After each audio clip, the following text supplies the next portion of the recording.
الكريم أما بعد فأعوذ بالله من الشيطان الرجيم بسم الله الرحمن الرحيم حرمت عليكم الميتة والدم ولحم الخنزير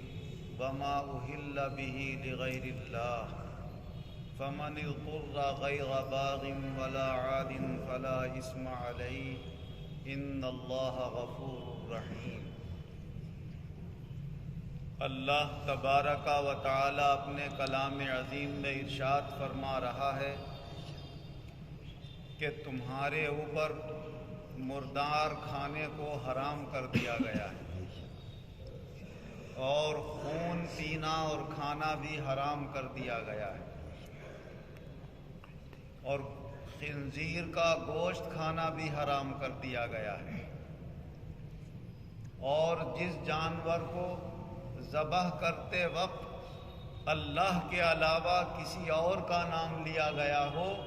اس کا گوشت کھانا بھی حرام کر دیا گیا ہے۔ لیکن اگر کوئی بھوک کی وجہ سے ایسی مجبوری کی حالت کو پہنچ جائے کہ ان حرام چیزوں کے علاوہ کچھ اور کھانے کے لیے اور زندہ رہنے کے لیے نہ ہو تو مجبوراً اپنی زندگی بچانے کے لیے اس میں سے بھی کھا سکتا ہے، لیکن حد سے تجاوز نہ کرے، جس سے اس کی زندگی باقی رہے اتنا کھا سکتا ہے، تو پھر اس پر کوئی گناہ نہیں ہوگا۔ بے شک اللہ تعالی گناہوں کو بخشنے والا ہے، رحم فرمانے والا ہے۔ ان چار چیزوں کی حرمت اللہ تبارک و تعالی نے قرآن عظیم میں بیان فرما دی، مردار کی، خون کی، خنزیر کے گوشت کی، اور جس کو اللہ کے علاوہ کسی اور کا نام لے کر ذبح کیا گیا۔ اور کچھ چیزیں وہ ہیں کہ جن کے حرام ہونے کا ذکر حدیثوں میں حضور نبی اکرم صلی اللہ علیہ وسلم نے بیان فرمایا۔ حضرت ابو ہریرہ رضی اللہ عنہ سے روایت ہے کہ حضور صلی اللہ علیہ وسلم نے جو درندہ صفت جانور ہیں، حملہ کرنے والے اور کیلے والے دانت ان کے ہوتے ہیں، ان کا گوشت کھانے سے بھی منع فرمایا۔ اور ایک روایت حضرت عبداللہ ابن عباس رضی اللہ عنہ سے ہے کہ حضور صلی اللہ علیہ وسلم نے ہر ایسے جانور کے گوشت کھانے سے منع کیا جو درندہ صفت ہو، کیلے والا جانور ہو، حملہ کرنے والا ہو، اور اسی طرح وہ پرندے جو درندہ صفت ہیں، حملہ کرنے والے ہیں اور شکار کر کے پنجوں سے کھانے والے ہیں، ان پرندوں کا گوشت بھی کھانا حرام کر دیا گیا۔ اب درندہ صفت جانور جو حملہ کرتے ہیں ان میں شیر بھی ہے۔ شیر دوسرے جانوروں پہ حملہ کر کے ان کا شکار کرتا ہے، انہیں کھاتا ہے، تو شیر کا گوشت کھانا بھی حرام۔ چیتے کی بھی یہی صفت ہے، چیتے کا گوشت کھانا بھی حرام۔ لومڑی کے اندر بھی یہی صفت ہے کہ وہ دوسرے جانوروں کا شکار کر کے کھاتی ہے، لومڑی کا گوشت کھانا بھی حرام۔ گیدڑ کا گوشت کھانا بھی حرام ہے کہ وہ بھی دوسرے جانوروں پہ حملہ کرتا ہے۔ بھیڑیے کا گوشت کھانا بھی حرام ہے کہ وہ بھی دوسرے جانوروں پر حملہ کرتا ہے۔ تو ایسی کتے کا گوشت کھانا بھی حرام ہے کہ وہ بھی حملہ کرتا ہے، کیلے والا جانور ہے، اور وہ بھی کبھی کبھی دوڑ جاتا ہے اور حملہ کر کے اگر انسان پہ پلا ہوا ہے حملہ نہیں کرتا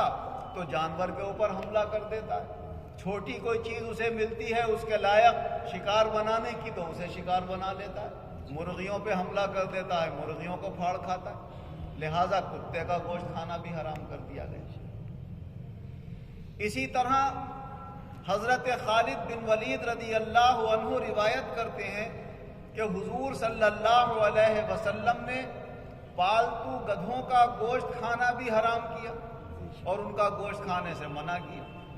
گھوڑے کا گوشت کھانے سے بھی آپ نے منع فرمایا، خچر کا گوشت کھانے سے بھی آپ نے منع فرمایا،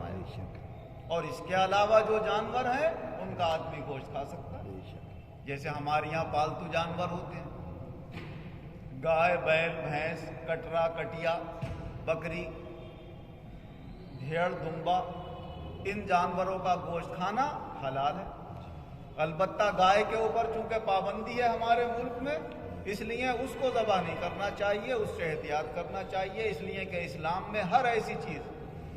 جس کا عمل کرنا تمہارے لیے جان و مال اور عزت آبرو کے لیے نقصان دہ ہو سکتا ہے، آپ اس سے اپنے آپ کو بچائیں، یہ آپ کے لیے لازم اور ضروری ہے۔ اس لحاظ سے گائے اور گائے کی قسم سے جو تعلق رکھنے والے ہیں ان کا ذبیحہ ہمارے ملک میں جب اس پر پابندی ہے تو اس سے احتیاط کریں گے۔ ہم تو اسلامی قانون کے اعتبار سے بات کر رہے ہیں کہ ہمارے اسلام میں کن کن جانوروں کا گوشت کھانا جائز ہے اور کن کا کھانا ناجائز۔ اسی طرح جنگل کے جو جانور ہیں، خرگوش ہے اس کا گوشت کھانا بھی جائز ہے، نیل گائے ہے اس کا گوشت کھانا بھی جائز ہے، ہرن ہے، پاڑا ہے، چیتل ہے، یہ چیزیں ہیں، ان کا شکار کر کے گوشت کھانا جائز ہے، لیکن اس پر بھی پابندی ہے ہمارے ملک، شکار بھی نہیں کر سکتے، اس میں اپنے ہتھیار چھن جانے کا بھی اندیشہ ہے، گرفتار ہونے کا بھی اندیشہ ہے، طرح طرح کے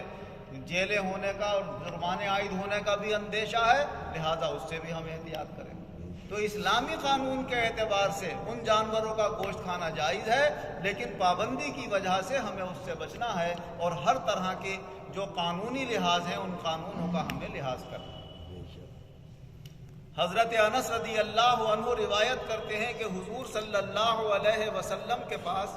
ایک موقع پر ہم نے خرگوش پکڑ کر وہ پیش کیا کہ میں نے پکڑا تو اپنے والد حضرت ابو طلحہ کو دیا، انہوں نے اس کو ذبح کرنے کے بعد اس کی رانوں کا حصہ سرین سمیت یہ حضور صلی اللہ علیہ وسلم کی خدمت میں پیش کیا، اور حضور صلی اللہ علیہ وسلم نے اسے قبول فرمایا۔ ایک جانور عرب میں کھایا جاتا تھا،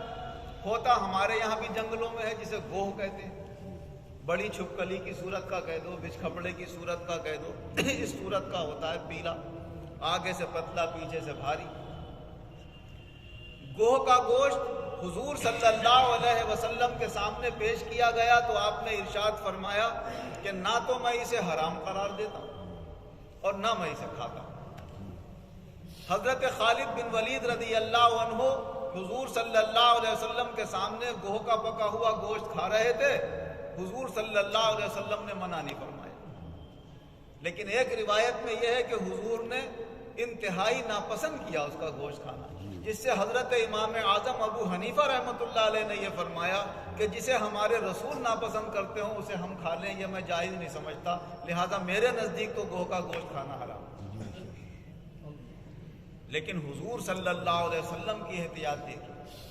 جب تک آپ کے اوپر وحی نہیں آ جاتی ہے قرآن میں یا حدیث میں، آپ اسے حرام قرار نہیں دیتے۔ اور آج ہمارے کم پڑھے لکھے مسلمانوں کا کیا حال ہے کہ ان کے اوپر وحی بھی نہیں آئے، قرآن میں بھی کہیں نہیں لکھا ہو، حدیث میں بھی کہیں نہیں لکھا ہو، اپنی طرف سے فتویٰ جاری کر دیں گے، یہ فاتحہ کا کھانا حرام ہے، یہ فلاں چیز کھانا حرام ہے، یہ وہ چیز کھانا حرام ہے۔ قرآن میں کہیں بھی دیکھو گے لکھا ہوا نہیں ملے گا کہ فاتحہ کا کھانا حرام ہے، نہ حدیث میں کہیں ملے گا کہ فاتحہ کا کھانا حرام ہے، نہ کسی مسلک کی فقہ میں کہیں ملے گا لکھا ہوا کہ فاتحہ کا کھانا حرام ہے۔ عوام نے کہاں سے نکال لیا،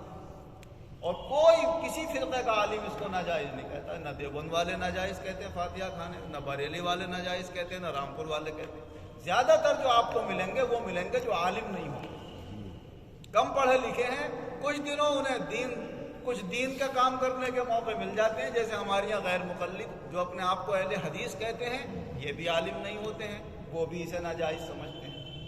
اور بہت سارے جو تبلیغی جماعت سے وابستہ ہو جاتے ہیں، اکثر تو کھا لیتے ہیں ان میں سے، لیکن بعض کچھ زیادہ ہی جہالت کے اندر مبتلا ہوتے ہیں تو وہ بھی یہی کہتے ہیں کہ یہ ناجائز ہے۔ لیکن ان کم پڑھے لکھے لوگوں کے علاوہ کوئی اسے ناجائز نہیں کہتا، اور کیسے ناجائز کہتے گا؟ اس میں ناجائز ہے کیا؟ کھانا جو ہوتا ہے وہ پاک ہوتا ہے، اس میں جو گوشت ڈالا جاتا ہے وہ اس جانور کا ہوتا ہے جسے اللہ کا نام لے کے ذبح کیا جاتا ہے، بسم اللہ اللہ اکبر کہہ، اور حرام تو اس جانور کا گوشت کھانا ہے جس پر اللہ کا نام نہ لیا گیا۔ یہ اگر کہا جاتا بسم غوث اعظم تو حرام ہو جاتا کھانا، بسم محمد الرسول اللہ تو کھانا حرام ہو جاتا، بسم خواجہ صاحب اگر ہوتا تو حرام ہو جاتا، لیکن بسم اللہ کہا تو کھانا حلال ہو گیا۔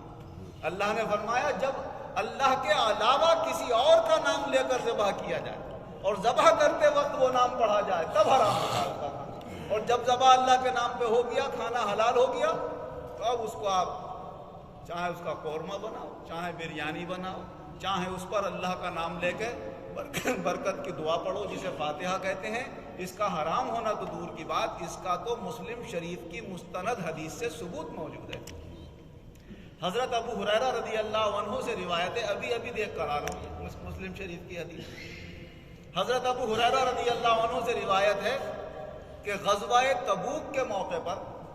لوگوں کے پاس کھانے پینے کا سامان ختم ہونے لگا، اندیشہ ہوا کہ بھوکے ہو جائیں گے۔ ایک آدھ جانور بھی سواری کا ذبح کر لیا، اور جانور سواری کے ذبح کر لیں گے تو واپسی کیسے ہوگی، دشمنوں سے مقابلہ کیسے ہوگا، ساز و سامان کہاں لا دیں گے؟ تو حضرت عمر رضی اللہ عنہ حضور صلی اللہ علیہ وسلم کی خدمت میں حاضر ہوئے اور عرض کرنے لگے، یا رسول اللہ، لوگوں کے پاس کھانے پینے کا سامان ختم ہو چکا ہے، پھر بھی تھوڑا تھوڑا جس کے بعد جو باقی رہ گیا ہے آپ اسے جمع کر کے اس پر آپ برکت کی دعا پڑھ دیجیے۔ ادعو علیہا بالبرکت، عربی کے یہ کلمات موجود ہیں، پڑھ دیجئے دعا اس کے اوپر برکت کی۔ حضور صلی اللہ علیہ وسلم نے فرمایا ٹھیک ہے بھائی، جس کے پاس جو کچھ بھی بچا ہوا ہے لے آؤ۔ کوئی جوار لے آیا بھنی ہوئی، کوئی ستو لے آیا، کسی کے پاس کھجوریں تھی وہ لے آیا، کسی کے پاس روٹی کے ٹکڑے تھے وہ لے آیا۔ ایک چمڑے کا دسترخوان بچھایا حضور صلی اللہ علیہ وسلم، اور وہ سب کھانے پینے کے سامان اس کے اوپر رکھے، اور رکھنے کے بعد پھر آپ نے اس کے اوپر برکت کی دعا پڑھی، اور برکت کی دعا پڑھنے کے بعد آپ نے صحابہ سے فرمایا بھائی اپنے اپنے برتن بھر لو۔